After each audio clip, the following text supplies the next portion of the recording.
now that we have the sign convention in place, what do we do to use it? So what do we need to? We're going to derive something that's very favorite, it's pretty dear to most of the people who will ask you questions. It's called the mirror formula.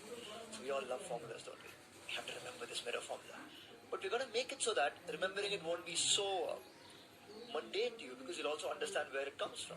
So that's what we're going to do today, or in this couple of minutes that we're going to spend. We're going to understand what this mirror formula is. And first, the purpose. Why do we need it? That's the first question to ask, right? Anything you want to know? Why do I need it? And why do we need it? To avoid all the other drawings and everything, just calculating out of pure math. Just one formula tells you, if you know the object, where's the object? It'll tell you where the image is. If you know where the image is, it'll tell you where the object is. Clean. So now let us see what we can do. Right? Let's take one particular specific case and let you generalize to the other cases. Let's take the case of a concave mirror, and you have your principal axis, you have your pole, and you have an object over here. The object is beyond 2f. Now let us see what happens and where the image forms by our known method. What do we do? Take one ray and draw. That's right. The parallel ray is going to go through the focus, and the other ray that's going through the center of curvature is going to come back that way. So where is the image forming? There. And that's the top part of the image. This is the bottom part, so that's where the image is going to be. Great. So now what we're going to do is just define some distances. The distance from the object to the mirror is called u. We'll call it u, the object distance.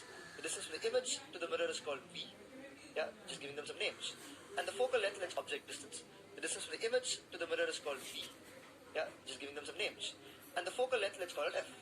Pretty simple, right? We're doing this so that we can connect these three quantities. What are we connecting? The image distance, the object distance, and the focal length. So once we're done with these three, we'll see how they are related for mirrors. So let's move this aside right now, and let's kind of take it up here, and let's see how we reason this whole thing out. So let's take, now you can watch there, and you can see, I want you to notice that there are two triangles there that have a very special property. And what are those two triangles? Yeah, those are the two. Now look at that. What do you know about those two triangles?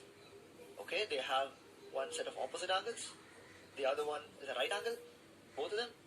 What strikes you? Two angles, same for two triangles. What does that mean about those two triangles?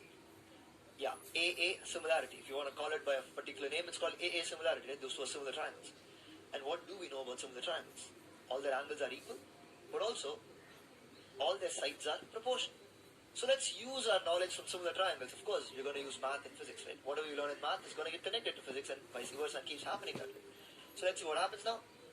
Take similar triangles, take the ratio of the sides, and what happens?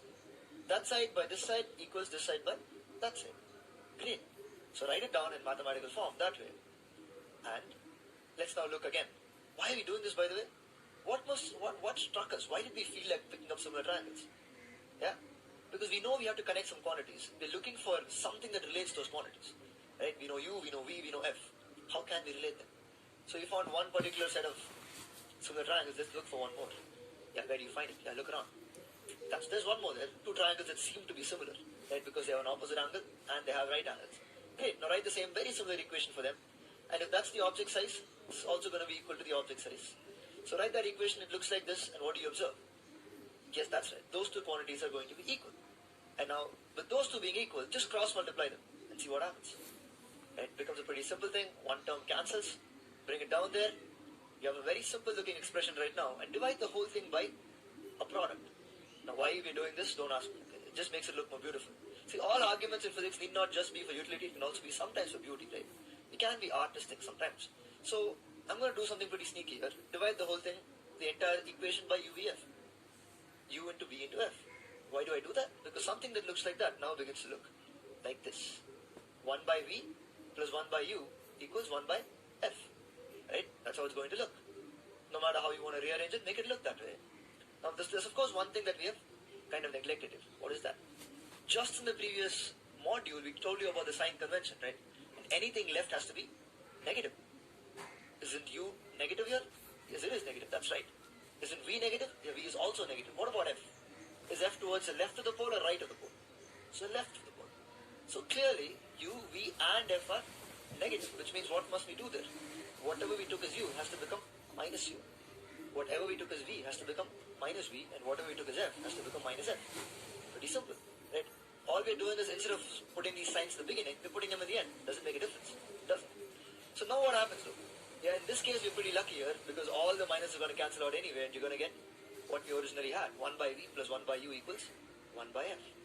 Now, what is even more important is that, one, you don't have to remember this in a very, mugging up fashion because you already know how we get it. Two pairs of similar triangles equate. That's how it will be stored in your mind. And you will learn this.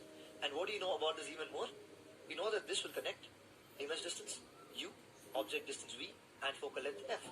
Which means that if you know any two of these, you can get the third one. And you will have plenty of examples where you understand how this is really useful.